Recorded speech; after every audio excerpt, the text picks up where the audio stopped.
A truck approaches a toll booth as it's being sanitized, with several workers cleaning the area in hazmat suits.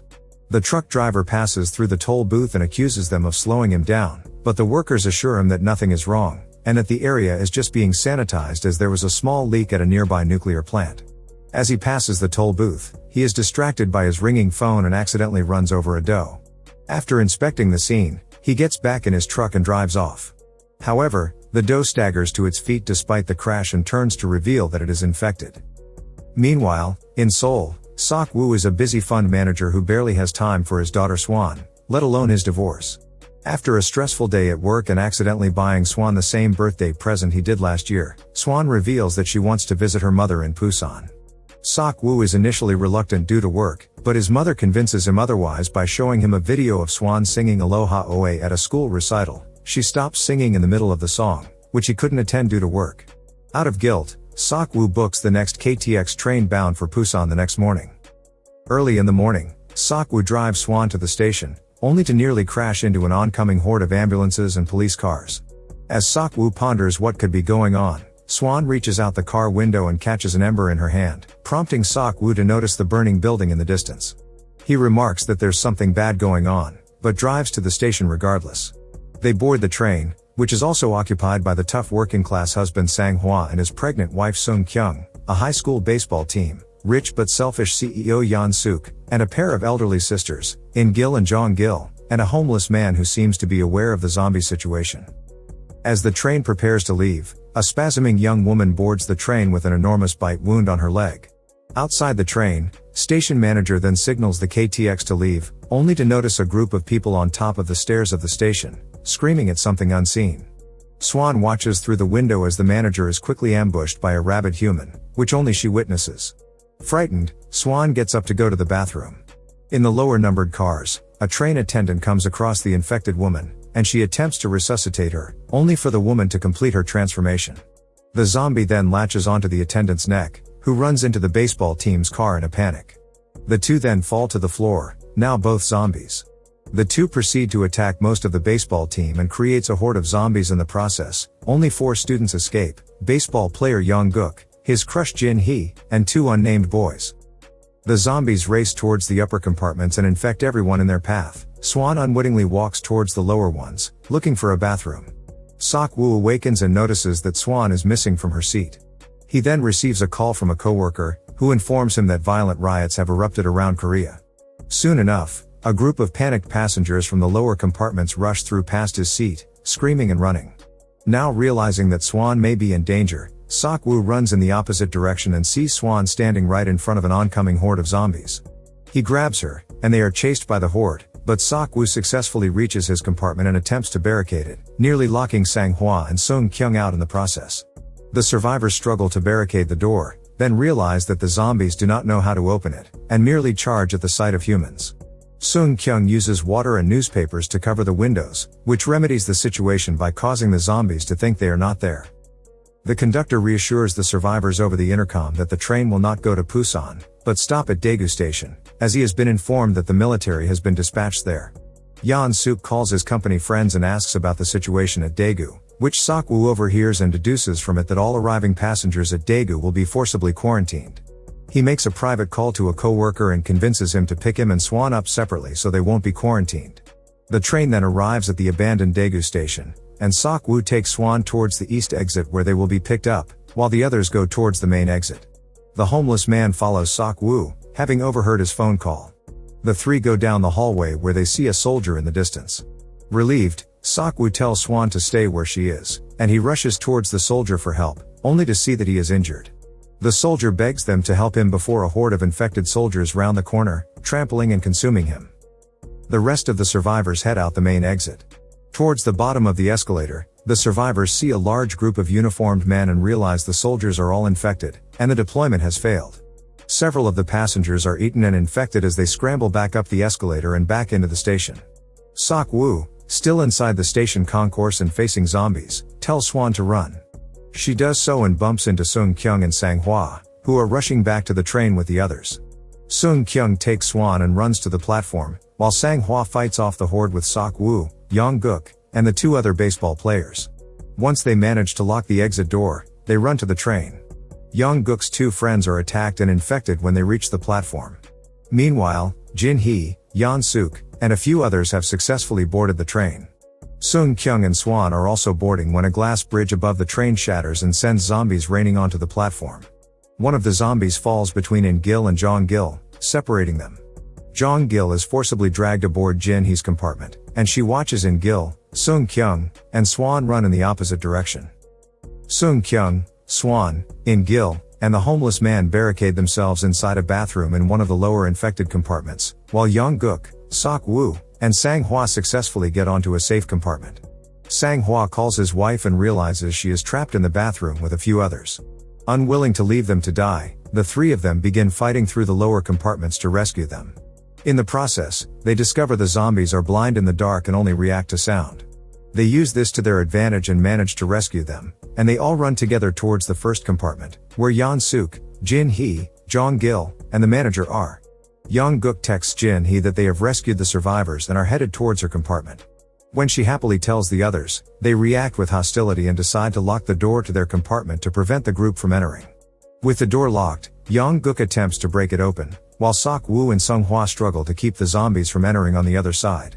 Realizing that there isn't enough time, Sung-hwa tells Sok-woo to take care of his wife and leave him behind to distract the zombies. Sok-woo tearfully apologizes and lets go of the door, dragging Swan and Sung-kyung towards the barricaded door. Before he is consumed, Sung-hwa manages to tell his wife the name he chose for their unborn son. The locked door is broken down and the survivors pile into the compartment safely. There is a second door inside the compartment, which they close, although In-gil is not fast enough and she is eaten. Realizing that Sung-hwa and In-gil could have survived as well if the group hadn't barricaded the door, Sok-woo angrily punches Yeon-suk and demands to know why he did such a thing.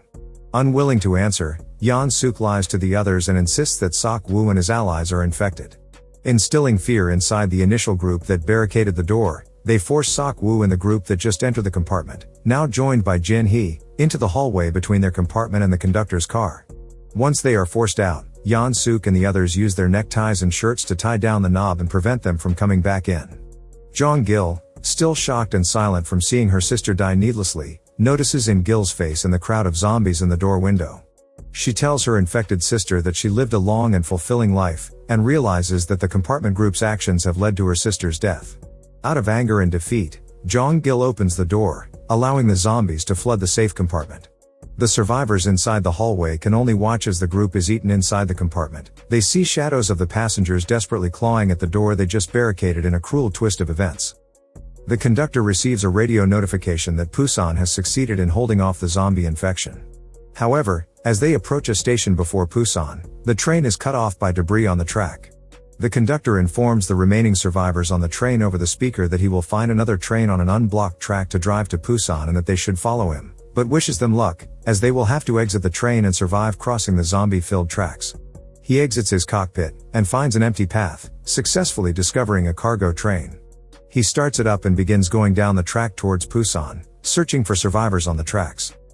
Sok-woo and the others exit the train, and unbeknownst to them, Yeon-suk has survived the horde of zombies in the compartment, by hiding in the bathroom.